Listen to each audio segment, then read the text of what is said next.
और मी प्रतिदिन कुछ अच्छा लेके आएगी। 8 मुझे सब्सक्राइब जरूर करें।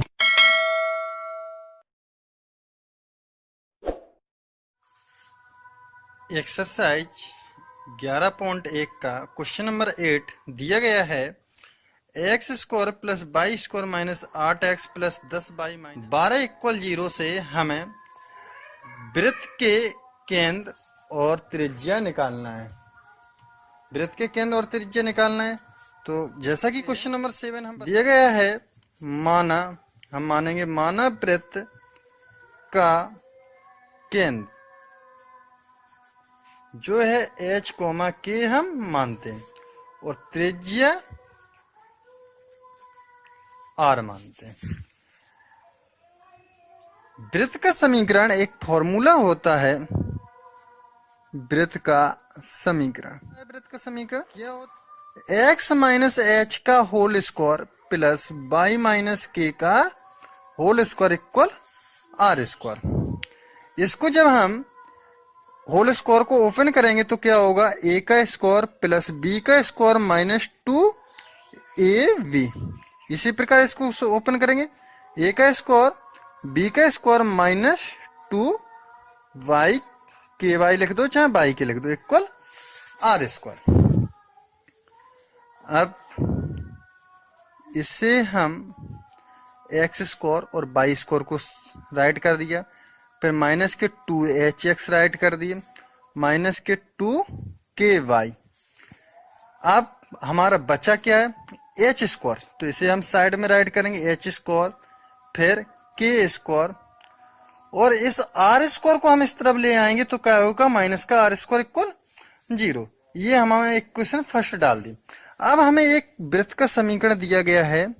दिया गया वृत्त का समीकरण क्या होता है? दिया गया है हमें X square plus Y square minus 8x 10y minus 12 equal 0। अब इस इक्वेशन फर्स्ट है, उस जो हमें दिया गया समीकरण है उससे तुलना कर दें। तो एक्स स्क्वायर आ गया, वाई स्क्वायर आ गया। ये माइनस के 2hx हैं, वो हमें क्या दिया गया? माइनस के। तो x का गुणांक कितना आया? माइनस का 8 आया, माइनस के 2h तो कितना होगा? राइट कर लें, 2h बराबर कितना दिया गया? h। तो आज h बराबर कितना हो जाएगा? 8/2, यानी h की वैल्यू कितनी आ जाएगी? 4 आ जाएगी। इसी प्रकार हम नेक्स्ट देखते हैं कि y का गुणांक यहां पर कितना दिया गया है? माइनस के 2k है कि नहीं है?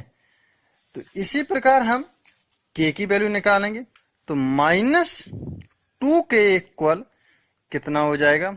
10। तो k इक्वल कितना हो जाएगा हमारा?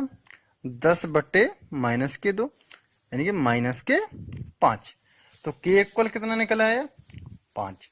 तो इस प्रकार हमारा जो वृत्त का केंद्र हमने माना था, वृत्त का केंद्र क्या माना था?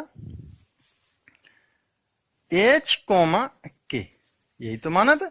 h की वैल्यू हमारी 4 आई और k की वैल्यू माइनस 5 आई। तो वृत्त का केंद्र हमारा कितना हो गया? 4, माइनस के 5 हो गया।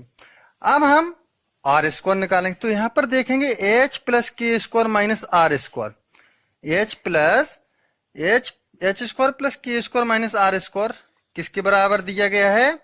Equal minus K 12। तो हम यहां पर राइट करेंगे, H square plus K square minus R square equal किसके बराबर है? माइनस 12 के। अब यहां पर h की हमें वैल्यू पता है, h की आई है 4, तो 4 का स्क्वायर रख लेंगे। k की वैल्यू जो है माइनस के 5 है, 5 का स्क्वायर माइनस r, क्योंकि r की वैल्यू निकालनी है हमें, माइनस के 12। 4 का वर्ग 16 होता है, 5 का वर्ग 25 और माइनस का प्लस हो जाएगा, minus R square equal minus K 12। 16 और 25 41 minus R square equal minus K 12। 41 को उस साइड भेज देंगे, पक्षांतर करेंगे, माइनस के 12। ये हमारा 41 प्लस का है, तो क्या हो जाएगा? माइनस के 41, माइनस के आर स्क्वायर। 12 और 41 जोड़ेंगे तो 53 होगा, माइनस के माइनस कैंसिल हो जाएगा, तो आर स्क्वायर इक्वल कितना आ जाएगा? 53। यानी आर अगर हम देखें तो कितना आ जाएगा, √53। तो वृत्त की त्रिज्या जो है हमें यही निकालना था, वृत्त की त्रिज्या बराबर √53 और वृत्त के केंद्र कितने आए थे हमारे, 4, -5। यही हमारा आंसर हो जाएगा। क्वेश्चन नंबर 9 दिया गया है 2x² + 2y² - x = 0 पर हमें वृत्त का केंद्र और वृत्त की त्रिज्या निकालना है। तो जैसे कि हम क्वेश्चन नंबर 7, 8, 9 अभी तक लगाते आए हैं, 7, 8 लगा दिया है, उसी क्रम में हम 9 क्वेश्चन लगाएंगे। तो क्या लिखेंगे हम कि माना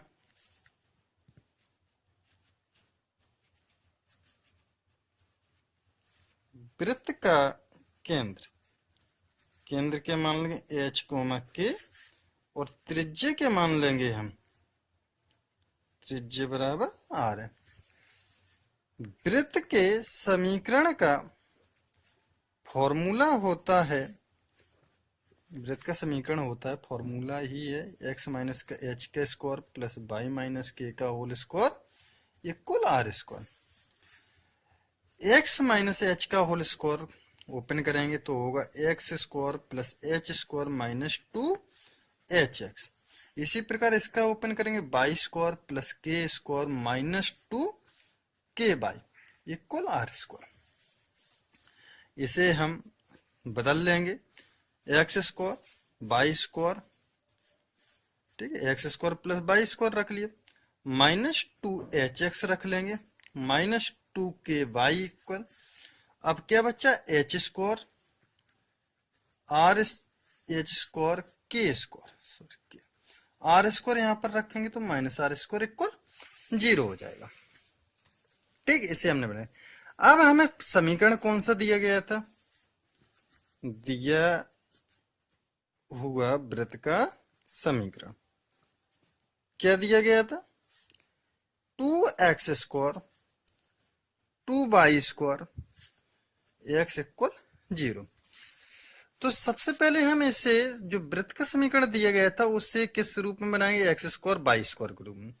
तो 2 और 2 यानी 2 से अगर हम भाग दे देंगे सभी में तो क्या हो जाएगा, x² y² माइनस x/2, इसे ऐसे रख लेते 1/2 x = 2 से ऊपर वाले समीकरण में हमने भाग दे दिया।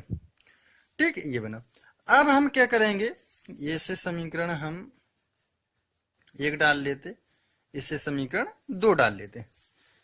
समीकरण 1 व 2 की तुलना करने पर क्या करेंगे, तुलना करने पर पहले हम तुरंत की तुरंत कर देते थे, समझ में आता था, लेकिन अब थोड़ा डिफरेंट हो गया तो हमने इसे 1 और 2 का नाम दे दिया। तुलना करेंगे हम इसकी, ठीक है। तुलना करने पर तो x² आया, y² आया। x जो आया है हमारा तो क्या है, 2h क्या हो जाएगा, 1/2, 2h = 1/2।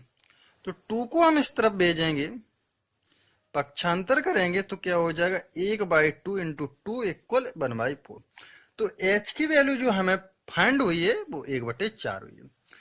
इसी देखो यहाँ पर y तो है ही नहीं, यानी कि y है नहीं, तो y इक्वल क्या आ जाएगा, 0। y का गुणांक कितना हो जाएगा, 0। तो 2k = 0, तो k इक्वल कितना आ जाएगा, 0 आ जाएगा। तो हमें h और k की वैल्यू फाइंड हो गई नहीं। तो वृत्त का केंद्र जो आया है वो क्या होता है, h, k। तो h कितना आया हमारे पास, 1/4 और k कितना आया, 0। तो वृत्त का केंद्र कितना हो गया, 1/4, 0। अब इसी प्रकार हम r² निकालें तो देखो h² + k² - r² जो है यहाँ पर तो कुछ है ही नहीं, तो वो हमारा किसके गुणांक के बराबर होगा, 0 के बराबर होगा। तो h² + k² - r² = 0। h कितना दिया गया हमें, 1/4 का स्क्वायर, k कितना है, 0 है। आर स्क्वायर हमें फाइंड करनी है, तो आर स्क्वायर रख लिया 1/4 यानी कि 1/16 होगा कल 0, ये हमने राइट कर लिया। 1/16 उस तरफ भेजेंगे तो ये माइनस के आर स्क्वायर है, 1/16 प्लस का है तो इस साइड गया 1/16, माइनस से माइनस कैंसिल हो जाएगा, आर इक्वल राइट करेंगे तो अंडर रूट 1/16 हो जाए, यानी आर इक्वल जो है हमारी कितनी निकलेगी 1/4 निकल आएगी। तो वृत्त की त्रिज्या कितनी निकल के आई 1/4, और वृत्त का केंद्र कितना था 1/2, नहीं सॉरी 1/4 आया था। तो ये हमारा वृत्त का केंद्र 1/4, है, वृत्त की त्रिज्या 1/4 है। आई होप आप लोगों को समझ में आया होगा। क्वेश्चन नंबर 10 दिया गया है बिंदुओं 4,1 और 6,5 से जाने वाले वृत्त का समीकरण ज्ञात कीजिए जिसका केंद्र रेखा 4x + y = 16 पर स्थित।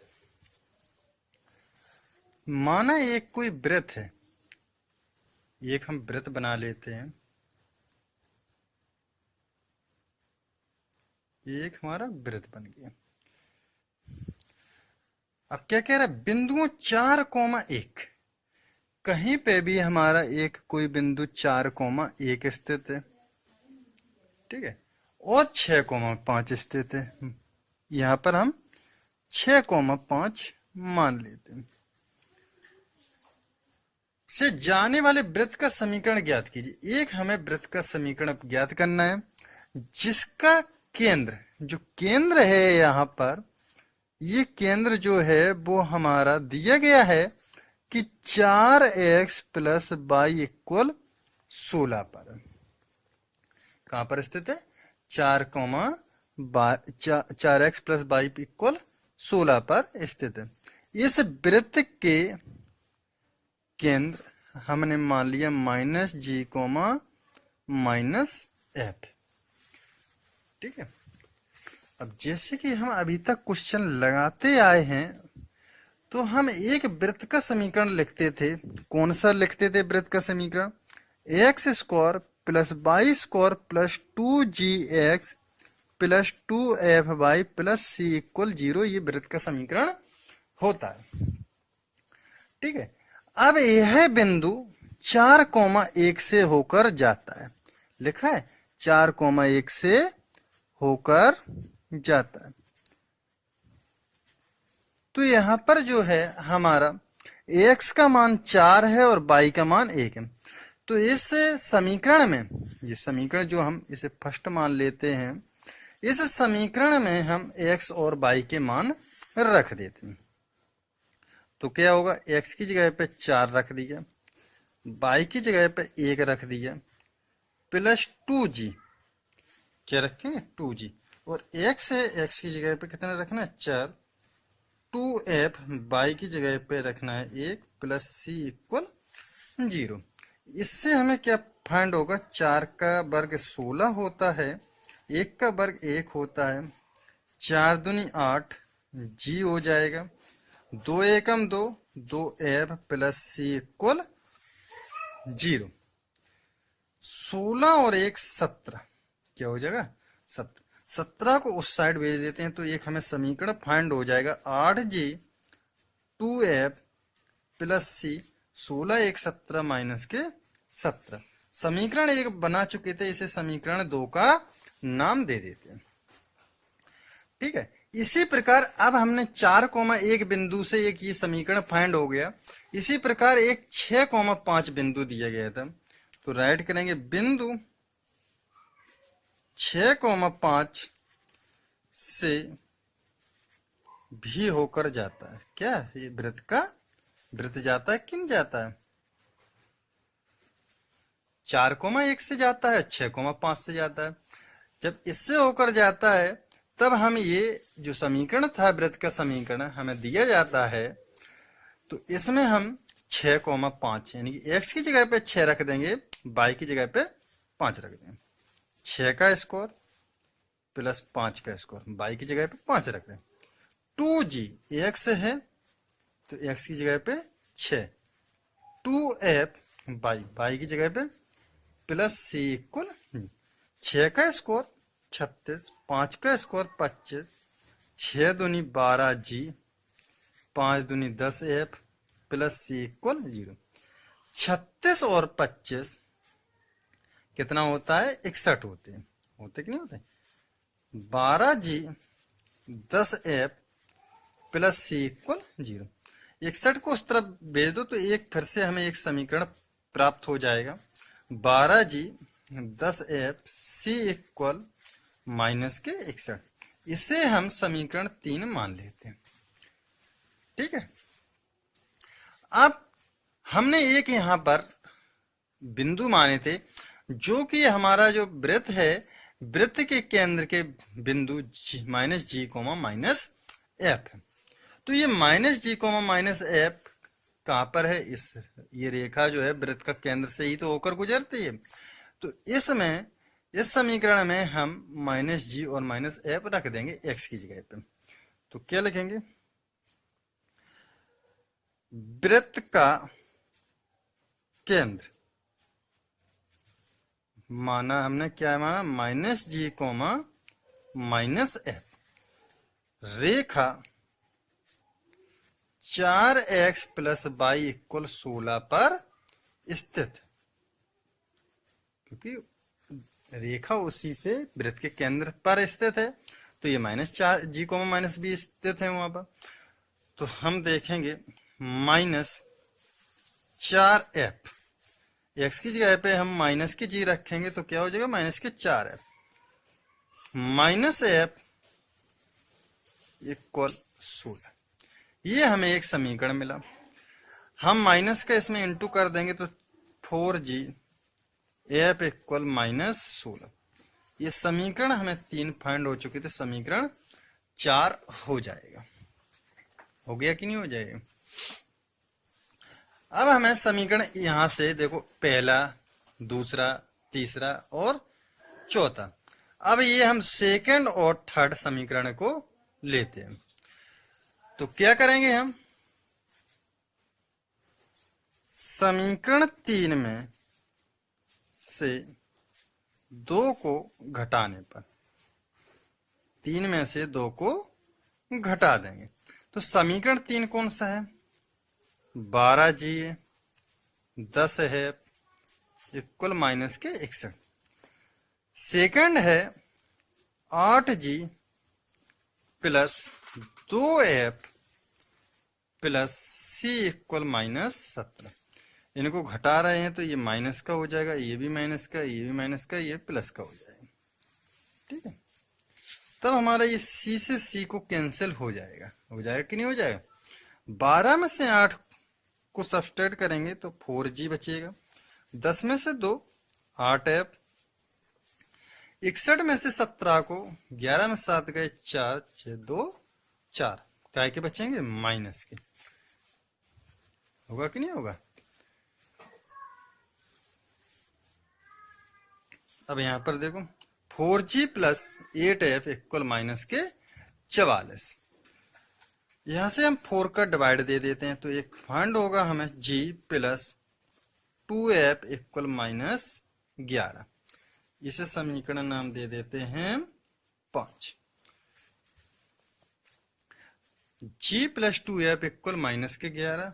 और यहां पर एक समीकरण हमें बन चुका है 4g प्लस f इक्वल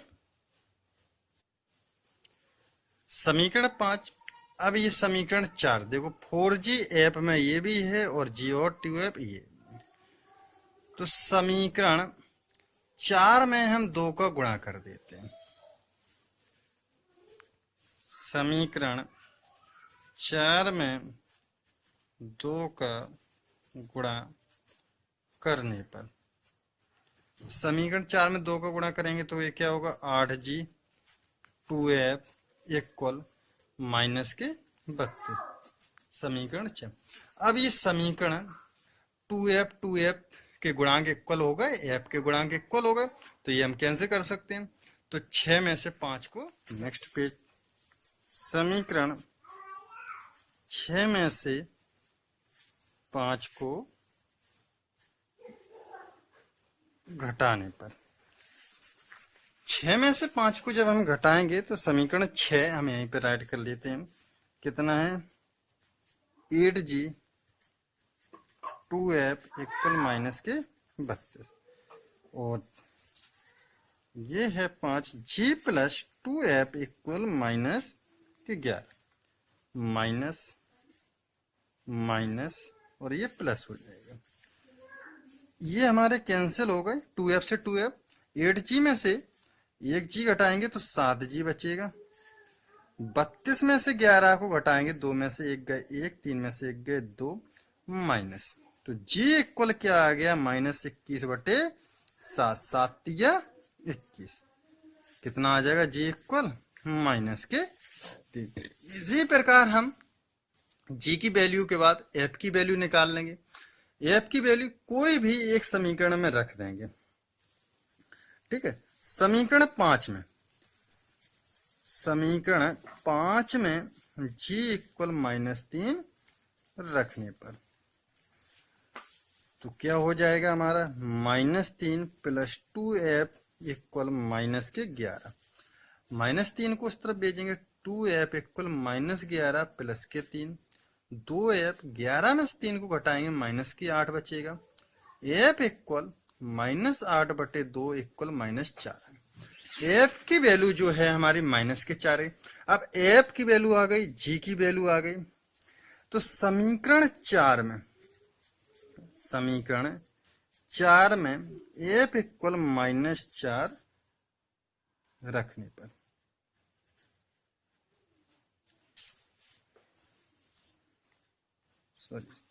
ये g की वैल्यू तो आ चुकी है, तो समीकरण 4 नहीं रखो, समीकरण 3 करो। समीकरण 3 में f बराबर -4 और g बराबर -3 रखने पर, दोनों वैल्यू रखेंगे g बराबर -3, तो हमारी जो वैल्यू किसकी आ जाएगी, c की वैल्यू आ जाएगी। तो समीकरण जो है हमारा 12g है, तो 12g की वैल्यू हम -3 रखेंगे, प्लस 10 f की वैल्यू जो है -4 प्लस c इक्वल -61, 12 तिया 36, 10 चौको 40 प्लस c -61, 36 और 40 को जोड़ेंगे तो -76 होगा, c इक्वल -61, 76 को उस तरफ भेजेंगे -61 और प्लस के 76 हो जाएगा, 76 में से 61 को घटाएंगे तो कितनी वैल्यू आई, c इक्वल 15 आ जाएगी। तो ये हमें तीनों वैल्यू पता हो गई, कौन कौन सी, g इक्वल कितना आया था -3, f इक्वल -4 आए थे, c इक्वल 15। इन समीकरणों को हल करने पर अब समीकरण जो एक माना था हमने सबसे शुरू में, समीकरण 1 माना था ये, तो समीकरण 1 में हम g, f और c की वैल्यू रख देंगे तो हमें समीकरण फाइंड हो जाएगा। समीकरण 1 में f, g और c के मान रखने पर, ये मान रखेंगे हम तो क्या होगा, x² plus y² plus 2gx था, तो 2g की वैल्यू -3 रखेंगे, x प्लस 2fy था, f -4 है, y प्लस c 15 इक्वल 0। तो अब इष्ट समीकरण क्या बनेगा, x² प्लस -2 6x माइनस के 8y प्लस 15 इक्वल 0। ये हमारा वृत्त का समीकरण हो गया।